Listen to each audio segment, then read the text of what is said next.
नमस्कार, मैं योगेश राणा। उत्तराखंड में इस वक्त कर्ण मेहरा केदारनाथ तक की करीब 300 किलोमीटर की पैदल यात्रा पर है।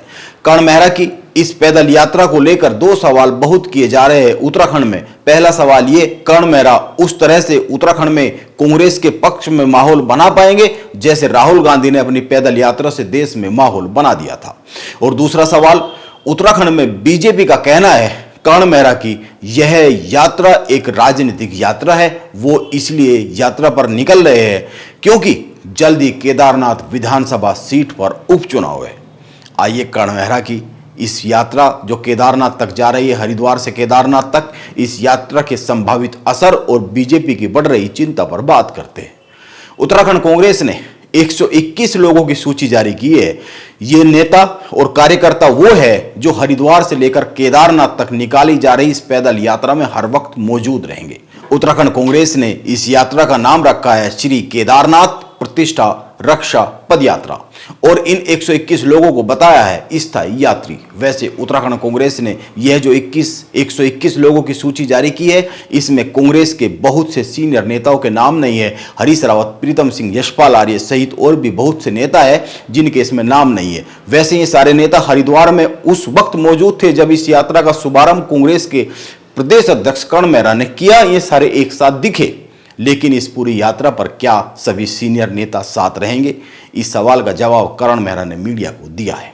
उन्होंने दो बातें कही है। एक, कर्ण मेहरा का कहना है सभी लोग आएंगे, मैंने सभी को व्यक्तिगत निमंत्रण दिया है। कोई चैलेंज नहीं है, मैंने सभी को व्यक्तिगत रूप से निमंत्रण दिया है, चाहे वो आदरणीय हरीश रावत जी हों, चाहे प्रीतम सिंह जी हों, गोदियाल जी हों, यशपाल जी हों, और सब लोग आएंगे यथासंभव, क्योंकि ये सीनियर्स हैं और सब इनसे मैं ये उम्मीद नहीं कर सकता कि वो पूरा 300 किलोमीटर तक पैदल चले। प्रत्येक दिन हमारा करीब 25 से 30 किलोमीटर की पैदल यात्रा है, तो वो जहां जहां चल सकेंगे। आदरणीय प्रीतम सिंह जी ने पहले दिन ऋषिकेश तक आने की सहमति दी है और मेरे ख्याल से बीच में और अंत में भी वो रहेंगे। हरीश रावत जी भी 2-3 जगह इसमें सम्मिलित होंगे और आदरणीय गणेश गोदियाल जी 28 तारीख से लगातार इस यात्रा में अंतिम क्षण तक वो रहेंगे। कर्ण मेहरा की दूसरी बात की बात करें तो कर्ण मेहरा ने यह भी कहा है कि पार्टी के सीनियर नेता चाहे तो इस यात्रा में शामिल हो, अगर शामिल नहीं हो सकते तो वो हमारे वीडियोज को सोशल मीडिया पर शेयर करें। और मैं ये भी कहना चाहता हूँ हमारे जो कांग्रेस के जो साथी हैं, चाहे वो सीनियर्स हैं, चाहे वो हमारे साथ के लोग हैं, आप सबसे अपील करता हूँ चाहे तो उस यात्रा में शामिल हो। जो शामिल नहीं हो सक रहे हैं किसी कारणवश, वो लोग हमारे जो वीडियोज आएंगे, हमारे द्वारा कही गई जो बातें हैं, उनको अपने व्हाट्सएप में, सोशल मीडिया में शेयर जरूर कर दें। कोई भी कंट्रीब्यूशन आप इस यात्रा में करेंगे तो मैं आपका आभारी रहूंगा। कर्ण मेहरा की इस बात का असर साफ साफ दिख गया है। पहली बात, हरिद्वार में सारे बड़े नेता मौजूद थे। इसके अलावा हरीश रावत, यशपाल आर्य, प्रीतम सिंह, गणेश गोदियाल ने हरिद्वार में जो कार्यक्रम हुआ है उसकी गतिविधियों को सोशल मीडिया पर शेयर किया है। उत्तराखंड के लोगों से अपील की है कि वह केदारनाथ तक जा रही इस यात्रा के साथ जुड़े। यानी बात साफ है, कर्ण मेहरा ने कांग्रेस की हरिद्वार से केदारनाथ मंदिर तक की यह जो 14 दिन की यात्रा है, इसको लेकर जो वीडियो शेयर किया है और उन्होंने उत्तराखंड के सीनियर नेताओं से जो अपील की है उसका असर हुआ है। वैसे भी आजकल उत्तराखंड कांग्रेस में उन नेताओं के खिलाफ माहौल बनता हुआ साफ साफ देखा जा सकता है जो सालों से राज्य में खुद को पार्टी से बड़ा समझते रहे हैं।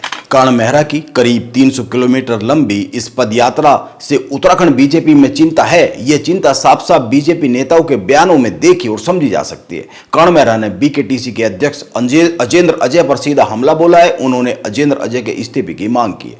जब हमने अजेंद्र अजय से बात की तो उन्होंने बहुत ही साफ साफ कहा, देखिए, आप जानते हैं कि कांग्रेस का जो रवैया रहा है वो हमेशा हिंदू विरोधी रहा है और कांग्रेस हमेशा सनातन की जो परंपराएं हैं, जो मर्यादाएं हैं, जो धार्मिक मान्यताएं हैं, उनका मजाक उड़ाती रही है। लेकिन वोट बैंक के लिए वो किसी भी हद तक जा सकते हैं क्योंकि उनको केदारनाथ में अभी उपचुनाव दिखाई दे रहे हैं, तो इस कारण से उनकी ये यात्रा है।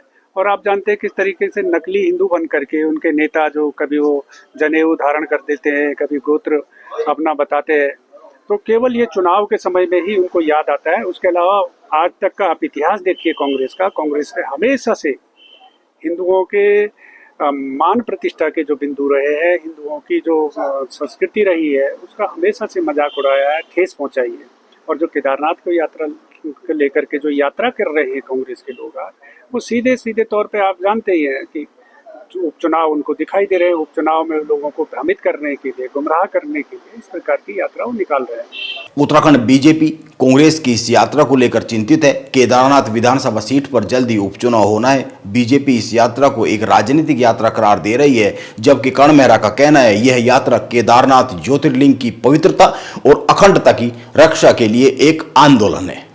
अब अगर मान भी लिया जाए कि यह यात्रा जो कर्ण मेहरा निकाल रहे हैं यह एक राजनीतिक यात्रा है, तो भी इसका असर तो उत्तराखंड में दिख ही सकता है, क्योंकि उत्तराखंड में सत्ता गंवाने के बाद कांग्रेस पहली बार इतनी लंबी पैदल यात्रा निकाल रही है। आप 2-3 बातों पर गौर कर लीजिए। उत्तराखंड में कांग्रेस कुमाऊं में सबसे अधिक मजबूत दिखती रही है गढ़वाल के मुकाबले।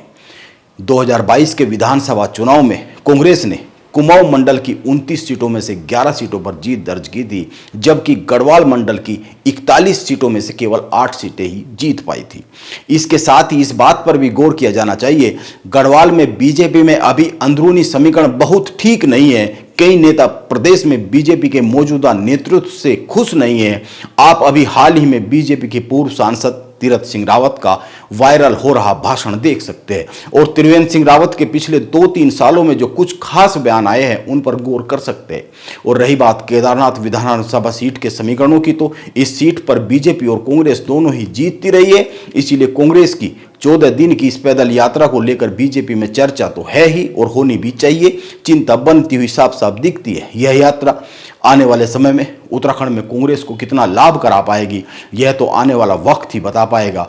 14 दिन की इस यात्रा में जैसे जैसे कर्ण मेहरा आगे बढ़ेंगे, कांग्रेस के अन्य लोग आगे बढ़ेंगे, तो तस्वीर कुछ कुछ साफ होती ही जाएगी। और बीजेपी में कितनी बेचैनी बढ़ रही है और बीजेपी इस यात्रा के लिए क्या काट लेकर आती है ये भी सामने दिखता चला जाएगा। नमस्कार, मैं योगेश राणा।